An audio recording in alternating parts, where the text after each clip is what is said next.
अंग्रेजी अखबार Indian express की एक रिपोर्ट के मुताबिक चीन देश के करीब 10,000 प्रमुख लोगों की जासूसी करा रहा है। रिपोर्ट के मुताबिक चीन की एक IT company Zhenhua data information technology जासूसी कर रही है। ये डेटा कंपनी चीन की कम्युनिस्ट पार्टी के लिए काम करती है। रिपोर्ट में कहा गया है कि चीन प्रधानमंत्री नरेंद्र मोदी, राष्ट्रपति रामनाथ कोविंद और कई केंद्रीय मंत्रियों की जासूसी करवा रहा है।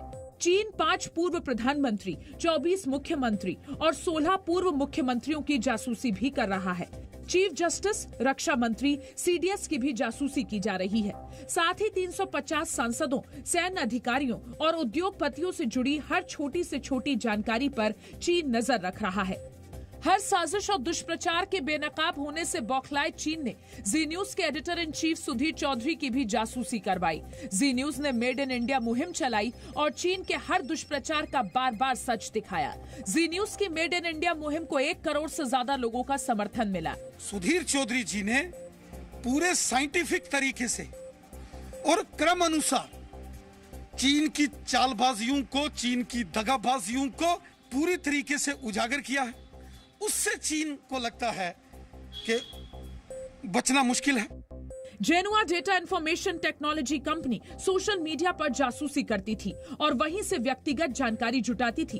कंपनी पोस्ट, कमेंट्स, लाइक्स की जासूसी करके सारी जानकारी को इकट्ठा करती थी। सरकारी सूत्रों के मुताबिक भारत में चीन की जेनुआ डेटा इंफॉर्मेशन टेक्नोलॉजी कंपनी की तरफ से कराई गई जासूसी में सीधे तौर पर चीन सरकार का हाथ है। सूत्रों के मुताबिक भारत में कराई गई जासूसी में चीन सरकार के बड़े अधिकारी शामिल हैं। सूत्रों का कहना है कि दुनिया में अपना दबदबा कायम करने के लिए बड़े पैमाने पर जासूसी कराई गई। सूत्रों के मुताबिक सिर्फ भारत ही नहीं बल्कि कई दूसरे देशों में भी जासूसी कराई गई। सूत्रों का मानना है कि अब तक मिली जानकारी के मुताबिक चीन की कंपनी ने सिर्फ सोशल मीडिया पर उपलब्ध डेटा का उपयोग और उसका विश्लेषण किया है।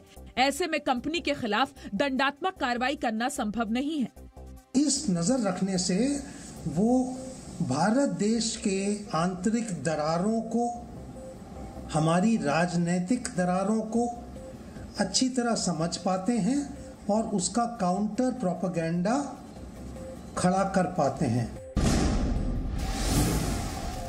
दिल्ली दंगों के मामले में आरोपी जेएनयू के पूर्व छात्र उमर खालिद को 10 दिन की पुलिस रिमांड पर भेज दिया गया है।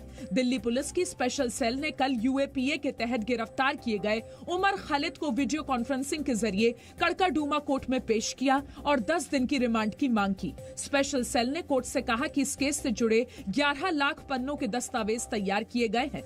इन पर उमर खालिद से पूछताछ करनी है, इसलिए उसे रिमांड की जरूरत है। वहीं सूत्रों के मुताबिक गिरफ्तार किए गए आरोपी खालिद सैफी ने पूछताछ में बताया कि स्वराज अभियान के नेता योगेंद्र यादव के जरिए तिरंगा चूड़ियां आई थी।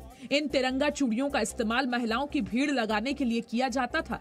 खालिद सैफी ने यह भी बताया कि विरोध स्थल भीड़ जुटाने के लिए और पुलिस को गुमराह करने के लिए ये तिरंगे वाली चूड़ियां बांटी गई थी ताकि पुलिस प्रोटेस्ट साइट से लोगों को न हटाए। कोरोना महामारी के बीच सोशल डिस्टेंसिंग जैसे नियमों का पालन करते हुए आज से संसद के मॉनसून सत्र की शुरुआत हो गई। प्रधानमंत्री नरेंद्र मोदी, मंत्री और सदस्य मास्क पहनकर संसद पहुंचे। पहले सुबह 9 बजे से दोपहर 1 बजे तक लोकसभा की कार्यवाही हुई और दोपहर 3 बजे से शाम 7 बजे तक राज्यसभा की कार्यवाही चली। सांसदों ने पूर्व राष्ट्रपति प्रणब मुखर्जी और दिवंगत नेताओं को श्रद्धांजलि दी। कार्यवाही शुरू होने से पहले प्रधानमंत्री मोदी ने कोरोना का जिक्र करते हुए कहा कि जब तक दवाई नहीं तब तक ढिलाई नहीं। जिन सतर्कताओं के विषय में सूचित किया गया है, उन सतर्कताओं का पालन हम सबको करना ही करना है और ये भी साफ है, जब तक दवाई नहीं तब तक कोई ढिलाई नहीं। चीन के साथ चल रहे सीमा विवाद के बीच प्रधानमंत्री मोदी ने उम्मीद जताई कि सांसद एकजुट होकर ये संदेश देंगे कि पूरा देश जवानों के साथ खड़ा है। आज जब हमारी सेना के वीर जवान सीमा पर डटे हुए हैं, जिस विश्वास के साथ वो खड़े हैं, ये सदन भी, सदन के सभी सदस्य सेना के जवानों के पीछे देश खड़ा है। संसद और सांसद सदस्यों के माध्यम से खड़ा है।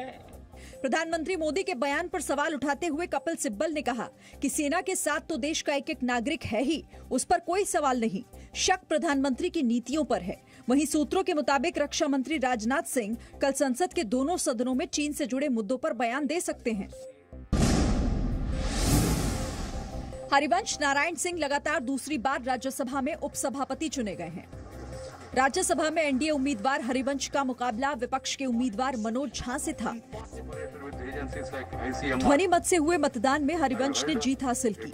बीजेपी सांसद जगत प्रकाश नड्डा ने हरिवंश को उपसभापति बनाने का प्रस्ताव पेश किया तो विपक्ष की ओर से गुलाम नबी आजाद ने मनोज झा के नाम का प्रस्ताव रखा था। सदन में मौजूद प्रधानमंत्री मोदी ने हरिवंश नारायण सिंह को उपसभापति चुने जाने पर बधाई दी और उनकी तारीफ की। सदन का सभी सदस्यों का सौभाग्य है कि उपसभापति के रूप में हमें हरिवंश जी का मार्गदर्शन आगे भी मिलेगा।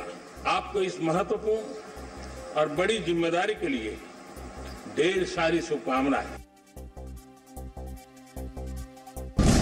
जी न्यूज के पास सुशांत सिंह राजपूत के लोनावला के फार्म हाउस हैंगआउट विला की वो एक्सक्लूसिव तस्वीरें और वीडियो हैं जो छापेमारी के दौरान नार्कोटिक्स कंट्रोल ब्यूरो ने बरामद किए थे।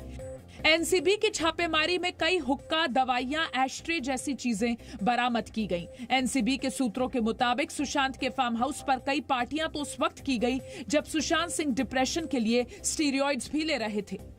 एनसीबी ने सूर्यदीप मल्होत्रा को गिरफ्तार किया है जो रिया चक्रवर्ती के भाई शोविक का दोस्त है।